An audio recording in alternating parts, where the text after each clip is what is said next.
안녕하세요. 직장인 체력 전문가 백관장입니다. 유산소 운동은 최소 30분은 해야 효과가 있다는 말을 들어보셨죠? 그래서 힘들어도 최소 30분을 채우려고 노력을 되게 많이 하셨을 거라고 생각을 해요. 그러다가 무릎이나 발목에 통증을 느낀 분도 분명히 계실 겁니다. 아마 병원에 가시거나 무릎 테이핑을 하고 뛰었을 거라고 생각을 하는데요.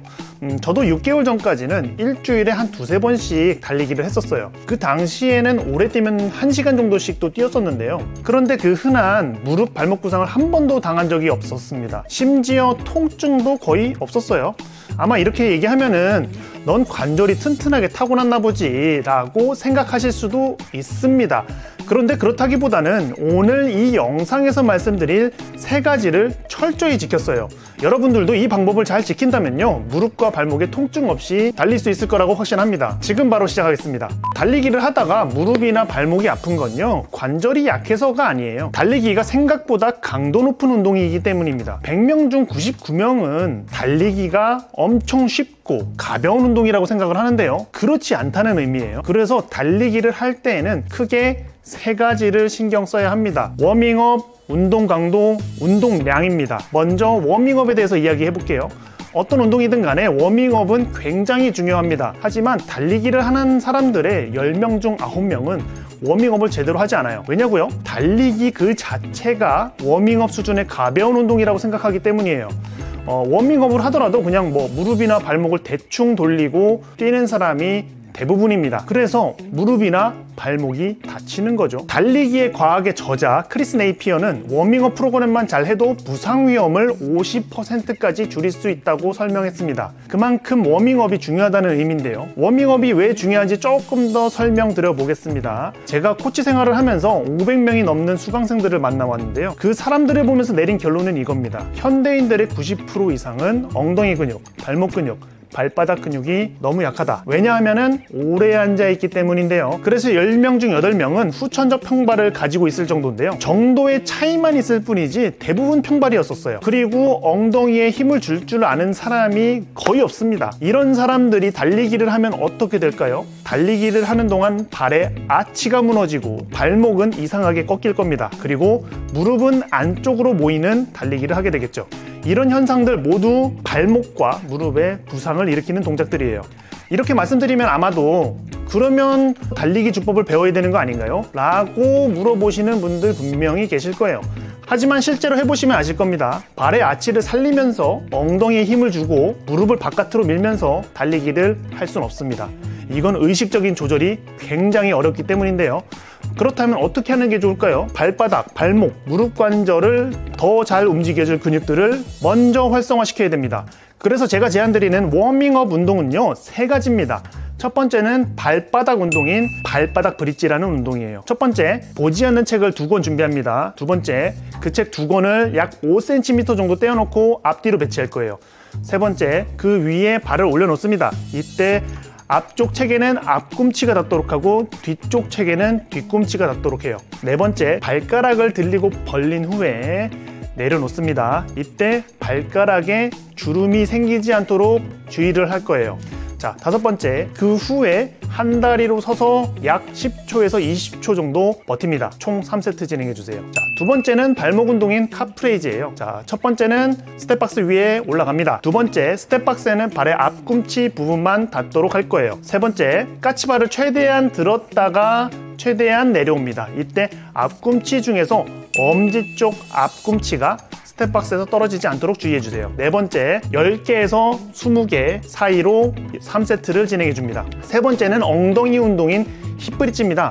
엉덩이 근육이 강하면 무릎이 안쪽으로 모이는 것을 막아주는데요. 그래서 꼭 하셔야 됩니다. 첫 번째, 바닥에 눕습니다. 이때 무릎은 90도가 되도록 접어주세요. 두 번째, 발을 모아주고 무릎 사이에 수건을 접어서 끼웁니다. 세 번째, 엉덩이를 들어올렸다 내려주는데요. 이때 무릎을 45도 위로 밀어낸다고 생각을 해주세요. 네 번째, 5개에서 10개 3세트를 진행합니다. 자, 두 번째는 운동 강도입니다.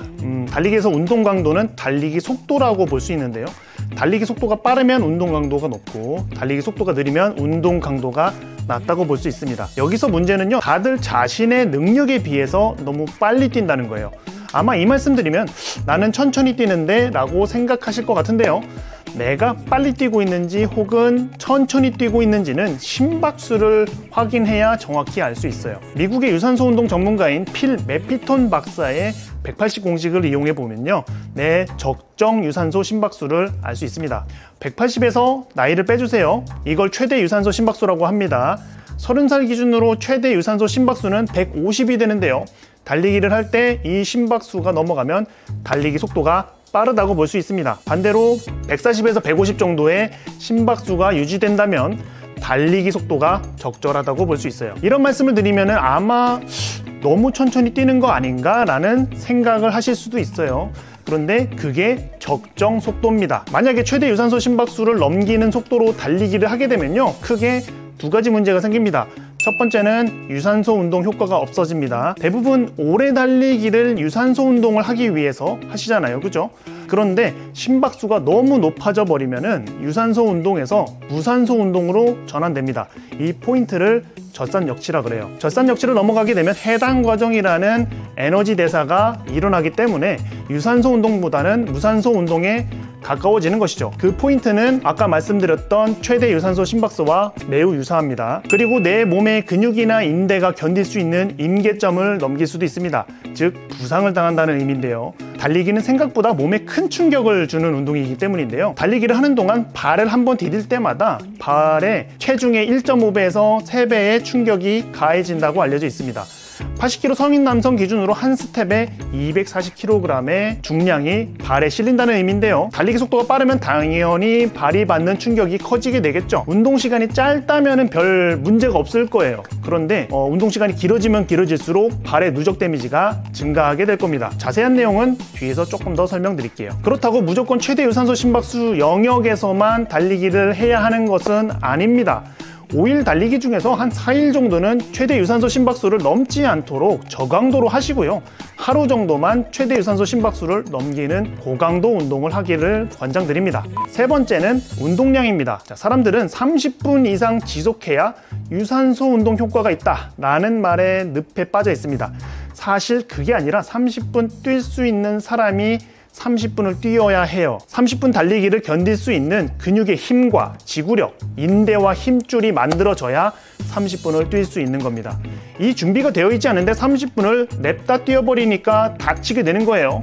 그래서 정형외과에 가면 달리기를 하다가 다친 분들이 그렇게 많은 거고요. 앞에서 말씀드렸듯이 달리기를 할 때는 발에 생각보다 큰 충격이 가해집니다. 80kg 성인 남성 기준으로 한 스텝에 최대 240kg의 중량이 발에 실린다고 말씀을 드렸었죠. 그러면 1km 달리기 기준으로 1200에서 1500 스텝을 밟는다고 알려져 있어요. 만약에 성인 남성이 5km를 달린다면 한쪽 발에 144만에서 180만 kg의 무게가 실리는 거라고 볼 수 있죠.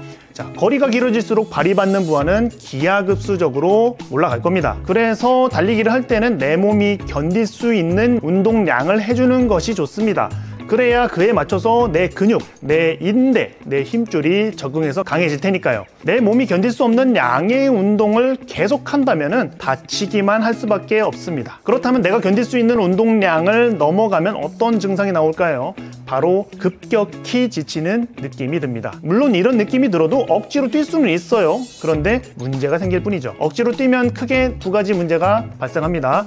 먼저 자세가 급격히 나빠집니다. 이거는 당연히 부상의 원인이 되겠죠. 그리고 내 몸이 견딜 수 있는 양보다 많은 데미지를 받습니다. 하루 뛰고 나면 다음날 회복이 덜 된 듯한 느낌을 받는 분들이 많으실 거예요. 이건 내 몸이 견딜 수 있는 것보다 더 많은 달리기를 했을 때 나타나는 증상이에요. 이 상황을 인지하지 못하고 계속 달리기를 한다면요, 부상을 입게 되겠죠. 그래서 지치는 느낌이 들면 무조건 운동을 중단하는 것이 좋습니다. 그러면 운동을 남들에 비해서 적게 하기 때문에 빨리 성장하지 못할까봐 혹은 살이 덜 빠질까봐 걱정을 할 텐데요, 전혀 그럴 필요 없습니다. 제가 시키는 대로 하다 보면 자연스럽게 남들처럼 오래 뛸 수 있는 사람이 될 거고요, 운동을 거의 하지 않아서 살이 찐 분들도 자연스럽게 살이 빠질 겁니다. 지금까지 이 영상을 보셨다면요, 내가 달리기를 하다가 아팠던 이유에 대해서 알게 되셨을 거라고 생각을 해요. 크게 워밍업, 운동 강도, 운동량으로 나눠서 설명드렸었죠. 워밍업에서는 힙 브릿지, 카프레이즈, 발바닥 브릿지 세 가지 운동을 알려드렸었습니다. 있습니다. 운동 강도를 조절하기 위해서는 180 공식을 이용해야 한다고 말씀드렸고요. 적절한 운동량을 지키기 위한 방법으로 지치는 느낌에 주의하라고 말씀을 드렸었습니다. 천리길도 한 걸음부터라는 말이 있죠. 아무리 마음이 급해도 순리대로 하다 보면 목표 지점에 도달할 겁니다. 지금 남들처럼 안 된다고 조급해 하실 필요가 없어요. 그분들도 처음에는 똑같이 못했었습니다. 한 걸음 한 걸음 나아가다 보면 자연스럽게 남들처럼 뛸 수 있게 될 거예요. 자, 이 영상이 마음에 드셨으면 구독 버튼을 눌러주시면 감사하겠습니다. 매주 운동 팁을 올려드리고 있어요. 다음에는 더 유익한 내용으로 찾아오겠습니다. 감사합니다. 백관장이었어요.